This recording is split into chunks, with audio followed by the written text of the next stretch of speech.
Fourth Way by P.D. Ouspensky. And this is a continuation of Chapter 7.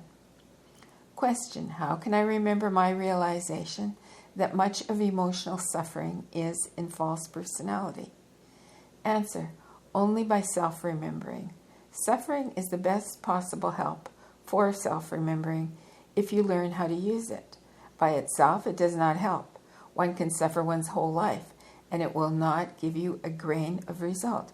But if one learns to use suffering, it will become helpful. The moment you suffer, try to remember yourself. Question: there are two kinds of suffering. One is due to seeing my own mechanicalness and weakness, and the other is suffering from seeing someone you are fond of ill or unhappy. How to work against it or use it for your work? Answer: the question is, can you do something or not? If you can, you can. But if you cannot, it's another thing. If we begin suffering about everything we cannot help, then we shall certainly never cease suffering. The chief thing is to find out how much imagination there is in it. We may be perfectly sure that there is none, but if we make one more effort, we often see that it is all imaginary. We have a wrong picture of ourselves, and at the same time, we ascribe to this wrong picture real features. But if this picture is false, then everything about it is bound to be false, and its suffering is also false. It may be very accurate. No, it may be very acute. May be very acute, but this does not make any difference. Imaginary suffering is generally more unpleasant than real, because with real suffering, you can do something, but with imaginary suffering, you can do nothing. You can only rid of it yourself. But if you are fond of it, proud of it, then you have to keep it. Question: I still do not see how to start understanding false personality. Answer: you must know what it is. Place it, so to speak. This is the first step. You must realize that all identification, all considering, all lies to oneself, all weaknesses, all contradictions, whether seen or unseen, all these are false personality. It is like a special breed of dog. If you do not know it, you cannot speak about it. Even to see little bits of it is quite enough, for every small part of it is the same color. If you see this dog once, you will always know it. It barks in a special way. It walks in a special way. In the beginning, you cannot know which is I and which is false personality. What you call I is a complicated structure, and so is false personality. You cannot know everything about either of them, but if you take from one side something that you have no doubt about, that it is false, and from the other side something that you have no doubt about, that it is true, you can compare them. Question: sometimes I observe myself identifying or considering, and I find that I do so because of a picture I have of myself. Can I, in this way, come to know false personality and, by observing it, weaken it? Answer: yes, it is the only way, but only if you do not get tired of it, because in the beginning many people start eagerly, but soon get tired and begin to use I indiscriminately without asking themselves which I. Our chief enemy is the word I, because, as I said, we have really no right to use it in ordinary conditions. Much later, after long work, we can begin to think of the group of I's that correspond to Deputy Steward as I. But in ordinary conditions, when you say, I don't like, you must ask yourself, which of my I's does not like? In this way, you constantly remind yourself of this plurality. If you forget once, it will be easier to forget next time. There are many good beginnings in the work, and then, after some time, this is forgotten and people start to slide down and in the end become more mechanical than before. The beginning of self-knowledge is understanding. of who speaks in you and whom you can trust. Question: does one's capacity for work increase just as much as one is able to weaken the false personality? Answer: work begins with struggle against false personality. Everything one can get, one only gets at the expense of false personality. Later, when it is made passive, one may get much at the expense of other things, but for a long time one has to live, so to speak, off false personality. False personality is very difficult to find in ordinary life because since there is no action against it, there is also no resistance. But when a person begins to work, resistance to work appears, and this resistance is false personality. Question: cannot false personality be interested in or attracted by system ideas? Answer: yes, very much, but only when you have the system in the light of false personality, and it will be a quite different system. The moment false personality takes the system to itself, it only grows stronger and weakens the system for you. It adds one word here and another word there, and you cannot imagine in what an extraordinary form some of the ideas come back to me. One word omitted from some formulation may make an idea quite different. False personality always knows better and is always fully justified in doing what it likes. This is where the danger lies. The system means all that is said, in the sense in which it is said. If one corrects it consciously or unconsciously, then it cannot be called the system. It will be pseudo-system, falsification of the system. The moment it becomes incorrect, or something is forgotten or left out, it will give wrong results. Question: I ask these questions because I sometimes doubt the genuineness of my interest in this work. I may be lying to myself. Answer: only you can answer that. And there again, only if you do not forget the fundamental principles and say I about something which is only one of the I's. You must get to know other I's and remember about them. To forget about this is very dangerous, because then a knock, a slight change in something, can be enough to put everything wrong. Until now, when we spoke about man, we spoke about general human features common to all people, but at a certain moment in the work, besides understanding the general principles, we must try to find one's own peculiarities, for one cannot know oneself for practical purposes if one only knows the general characteristics. Each man has his own individual features, his own weaknesses, when he is unable to resist things that happen. These features or weaknesses may be very simple or very complicated. One man may be able to resist everything except good food, another all except talk, or he may be lazy or too active. It's very important in a certain stage of self-study to find one's chief feature, which means chief weakness. People's chief weaknesses are very different, and if we can resist something that another man cannot resist because it happens to be his chief feature, this difference in weaknesses gives us the illusion that we can do. Chief feature or chief weakness is in false personality. In some cases, it's possible to see definitely 1, 2, or 3 features or tendencies, often linked together, which come into everything like an axis round which everything turns.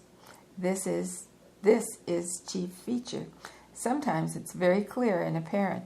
Sometimes it's very difficult to describe. Our language has often no words, no forms to describe it, and it can only be indicated in a roundabout way.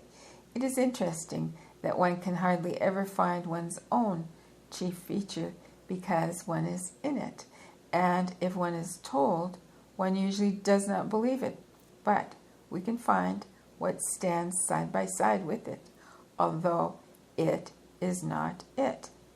It is sometimes useful to collect opinions of friends about oneself, for this often helps in discovering one's features. It's very important to find out what creates obstacles in our work.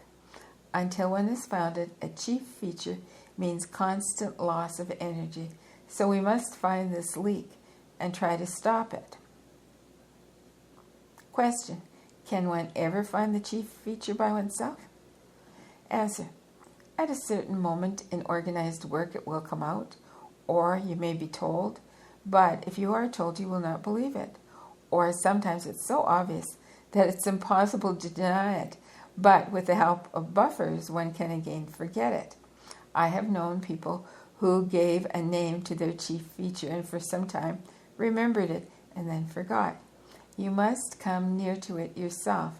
When you feel it yourself, you will know. If you are only told, you may easily forget.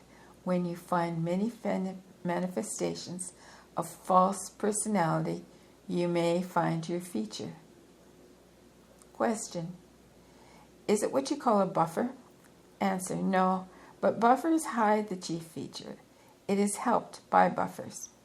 Question: if we find out our chief features, can we correct them? You said we cannot change anything. Answer: in the ordinary way we cannot, but here it means using the result of experience and knowledge that does not belong to ordinary life. Question: but an ordinary man changes too. Answer: of course he changes. He becomes more mechanical, more narrow, more set. There may be exceptions, but as a rule, things do not progress in ordinary life. Personalities change, particularly if circumstances change, but it is mechanical, accidental change. We often base our opinions on exceptions. Whether we observe them rightly or wrongly, exceptions are easier to notice than rules. Question: having observed a certain tendency in oneself, one decides that it shall not happen. Answer: usually after one has decided, it still goes on happening. Or if it does not happen, generally another tendency appears in its place. As a rule, only one thing stops things: fear. Question: do chief features vary during life? Answer: if they are clearly delineated, they go on throughout the whole life. Question: yet I can see things that I had that do not exist now. Answer: possibly. Our knowledge of ourselves is very defective. One may observe many things in life and make great mistakes if one does not know how to verify. And generally, as I said, it's difficult to see the chief feature. Question: could you tell me what my chief feature is? Answer: I do not think so. You see, this is not necessary for starting to work. In the beginning, what's important is not the chief feature itself, but what is produced by it, and that you can study in the form of attitudes.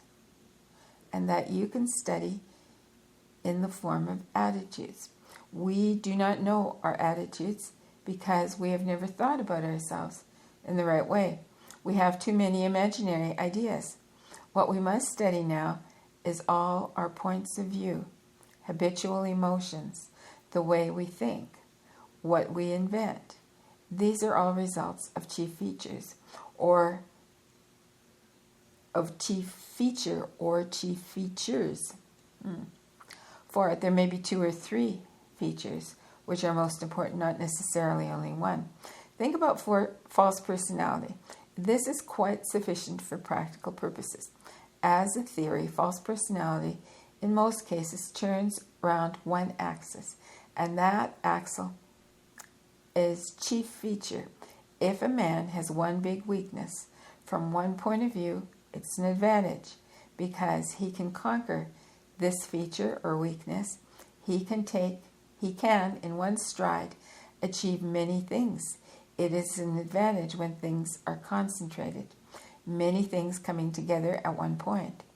Then efforts at this point produce better results than if one works at different points. But chief feature is not always definable. Sometimes you can put your finger on it, sometimes not. In one person you can see it, in another person not. But false personality you can see. Question: is chief feature a food for false personality? Answer: chief feature is not a food. It is false personality. It is something on which false personality is based and which enters into everything. Question: does chief feature always make decisions at important moments? Answer: this is the best definition for it, that it always makes decisions. In connection with chief feature, it is better to think first on general lines. Why you came to the system, what you want from the system. It often happens that people come to lectures for years and forget why they came. If you remember why you came, the system can answer your questions. But not without that. You may not remember about mechanicalness. You may forget about the very keen conviction in every person that he can do, and that if he cannot, it is because he did not think about it or did not wish to. It is necessary to struggle with this idea and understand that we are mechanical, that we can do nothing, that we are asleep, that we have many eyes. All these things, this will help you to see false personality. For all these things, we ascribe to ourselves our standard examples of imagination, and imaginary personality or false personality is the chief feature for everybody. Question: is false personality always selfish? Answer: if you think of yourself as false personality and try to find out what is not, you may be fairly sure that all is selfish in false personality. But the more you think about it, the less you will see it. It may appear very unselfish, and that is the worst of all. Question: are there many varieties of chief feature? Answer: there are strange varieties and there are classical ones. One very common feature, described in many places in the New Testament, is when we see other people's faults, but not our own. Then certain kinds of self-pity are very common, and there are also curious combinations for which it's sometimes difficult to find a psychological definition. Question: is self-remembering the only way to defeat chief feature? Answer: without self-remembering, we can do nothing. It is the only way. Question: is it not possible to have different features when one is with different people? Answer: no, these are roles. Features do not change so quickly. Question: is blaming other people a feature? Answer: it may be a feature, but what is it based on? On lack of understanding. If you begin to study psychology, you find that all causes are in yourself. There may be no causes outside yourself. You do not remind yourself of this often enough. One little part understands that causes are in you, but the larger part continues to accuse other people. At the bottom of every favorite negative emotion, you will find self-justification, which feeds it. You must stop it in your mind first, and then after some time, you will be able to stop it in the emotion too. Lack of understanding is the first cause. Lack of effort, the second. Question: did you say that laziness can be a chief feature? Answer: laziness is, for some people, 3/4 of their lives or more. Sometimes laziness is very important and is the chief feature of false personality, and then all the rest depends on laziness and serves laziness. But you must remember that there are different kinds of laziness. It is necessary to find these different kinds by observing yourself and observing other people. For instance, there are very busy people who are always doing something, and yet their mind may be lazy. This happens more than anything else. Laziness is not only desire to sit and do nothing.